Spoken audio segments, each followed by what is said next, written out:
முந்திரி பருப்புல என்ன வகையான கொழுப்பு இருக்கு அப்படின்னு தெரிஞ்சுக்கணும். ஒரு 100 கிராம் முந்திரி பருப்பு எடுத்துக்கிட்டீங்கன்னா கிட்டத்தட்ட 550 கலோரி எனர்ஜி கிடைக்குது. 44 கிராம் கொழுப்பு இருக்கு. மாவுச்சத்து கிட்டத்தட்ட 30 கிராம் இருக்கு. சரிங்களா? அதுல நேச்சுரல் சுகர்ஸ் வந்து ஒரு 6 கிராம் அளவுக்கு இருக்கு. அப்புறம் புரதம் வந்து 18 கிராம் இருக்கு. இதுல நிறை கொழுப்பு கொஞ்சம் இருந்தாலும் நிறை கொழுப்புல மெயினா முந்திரி பருப்புல இருக்கிறது ஸ்டீலிக் ஆசிட் அப்படின்னு சொல்லக்கூடிய உடம்புக்கு ஆரோக்கியம் தரக்கூடிய ஒரு தேங்காய் எண்ணெய் இருக்குன்னு சொல்லியிருக்கோம். அந்த மாதிரியான ஒரு நல்ல நிறை கொழுப்பு தான். அது பிரச்சனை இல்லை. ஆனா முந்திரி பருப்பு அதிகமா அதனுடைய கொழுப்போட தன்மையினால அதை நான் வேணாம்னு சொல்றதில்லை. அதனுடைய மாவுச்சத்து அளவு வந்து மற்ற நட்ஸை கம்பேர் பண்ணும்போது கொஞ்சம் அதிகம்.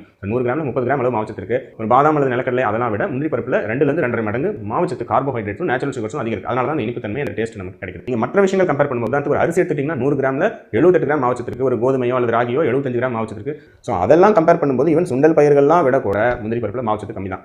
கொஞ்சம் மற்ற நட்ஸை விட கொஞ்சம் அதிகமாக இருக்கனால நான் பொதுவாக வந்து சக்கரை நோயாளிகள் உடல் பருமனுக்காக டயட் எடுக்கிறவங்களுக்கு முந்திரி பருப்பு நான் அட்வைஸ் பண்றதில்லை. மற்றபடி நார்மலாக இருக்கிற மக்கள் தாராளமாக ஒரு நாளைக்கு உங்களுக்கு அதை அஃபோர்ட் பண்ண முடியுது அப்படின்னா தாராளமாக ஒரு 5-10 முந்திரி பருப்பு சாப்பிடுவதில் எந்த தவறும் இல்லை. அது சாப்பிட்டா ஹார்ட் அட்டாக் வந்துடும் அப்படின்லாம் சொல்றதுல எந்த விதமான லாஜிக் இல்லை.